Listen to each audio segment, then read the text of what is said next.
बिस्मिल्लाहिर्रहमानिर्रहीम।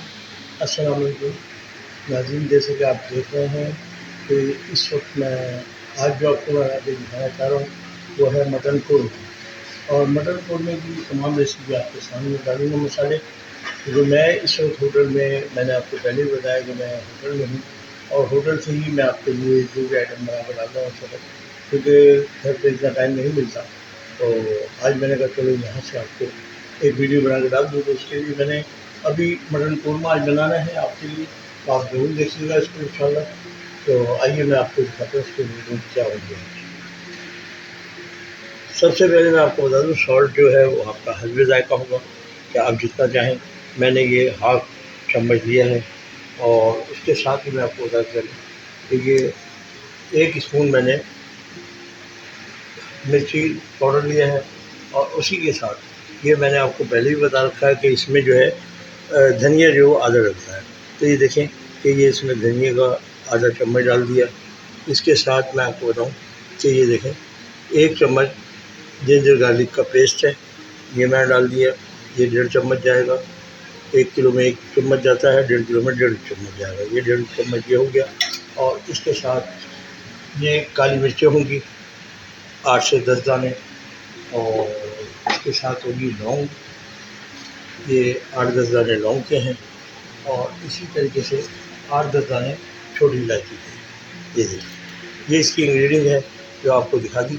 अब मैं आपको पकाने की तरफ लेकर चलता हूँ, वहाँ पे दिखाता हूँ। ठीक, जैसे कि आप देख रहे हैं कि अभी मैं इसमें ये ऑयल डाल रहा हूँ और इसमें मैंने प्याज ब्राउन की है कि जो तकरीबन आधा किलो की है।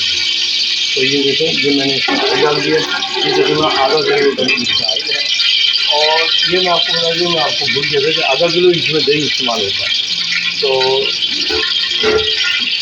देखिए, अब ये मसाला मैंने इसमें इस तरीके से डाला। और मसाले का जब भी डालना हो तो आप ये ध्यान में रखिएगा कि मसाले को पहले आपने मिक्स कर लेना है। और दूसरी बात, ये दही जो है इसको बिल्कुल बारीक फेंट देना, क्योंकि दही जो है वरना गोभी की सूरत इख्तियार करेगा और जो कि वो अच्छा नहीं लगेगा। तो ये देखें, इस तरीके से मैंने इसमें ये दही और मसाले सब आपके सामने हैं जो डाल दिए हैं। अब मैं इसमें ऐड करूँगा ये मटन, जो कि मेरे पास 1.5 किलो मटन है।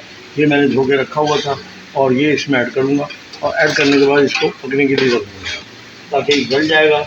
और जब गलेगा उसके बाद मैंने इसमें क्या क्या ऐड करना है वो आपको दिखाता जाऊँगा। गल चुका है और अब मैं इसमें जो ऐड करूँगा वो है ब्राउन प्याज, जो कि मैंने आपको पहले बताया था कि मैंने ब्राउन करके और इसको कूट के रखा हुआ था। तो ये अब इसमें ये मैंने डाल दी है और अभी थोड़ी देर में इंशाल्लाह ये बिल्कुल सेट होता चला जाएगा, क्योंकि ब्राउन प्याज जो है वो इसका पानी भी चूसेगी। और दूसरा, अगर मुझे इसको तेज़ आग में पकाना है तो जो इसमें पानी था गोश्त का वो खुशक करना है। खुशक करने के बाद जब ये भून जाएगा तो इसमें मैंने 3 चीज़ों का वो पीस के रखी हुई है। उसमें है ज़ीरा, छोटी इलायची है, जावित्री है और जायफल। चार चीज़ें ये है। ये मैं उसको आखिरी में डालूँगा। और जब ये बिल्कुल मतलब मुकम्मल हो जाएगा तो इसके बाद मैंने डालना है इसमें सोडा वाटर।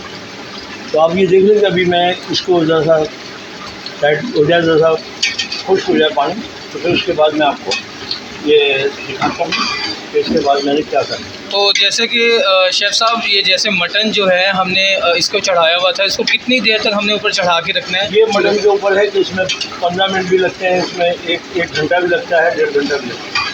क्योंकि मटन अगर भारी है तो वो ज़्यादा टाइम लेगा, और ये मटन हल्का है तो ये आधे पौने घंटे के अंदर 30 मिनट से लेकर 45 मिनट तक मतलब ये गल जाता है? गल जाता है।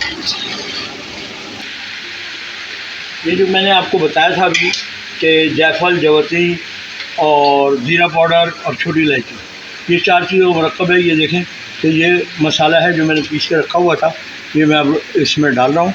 और इससे बहुत अच्छी खुशबू पैदा होती है और कोरमे का टेस्ट बनता ही इसी से, वरना कोरमा नहीं, वो गोश्त का सालन नहीं लगेगा।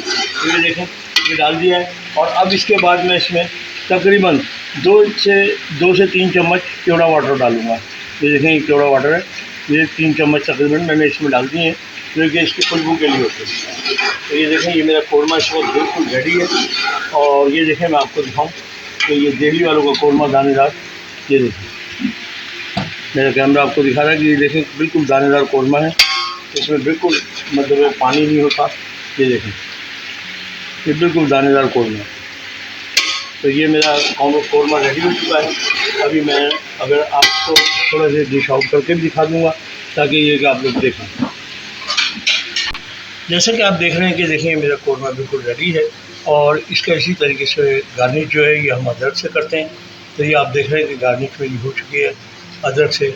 और अभी आप जब ये चीज़ें देख रहे हैं आपको अच्छा लग रहा होगा, तो इंशाल्लाह बना के खाएं और मुझे भी बताएं और ख़ुद भी खाकर और कमेंट बॉक्स में मुझे ज़रूर बताइएगा कि आपको आज की वीडियो कैसी लगी।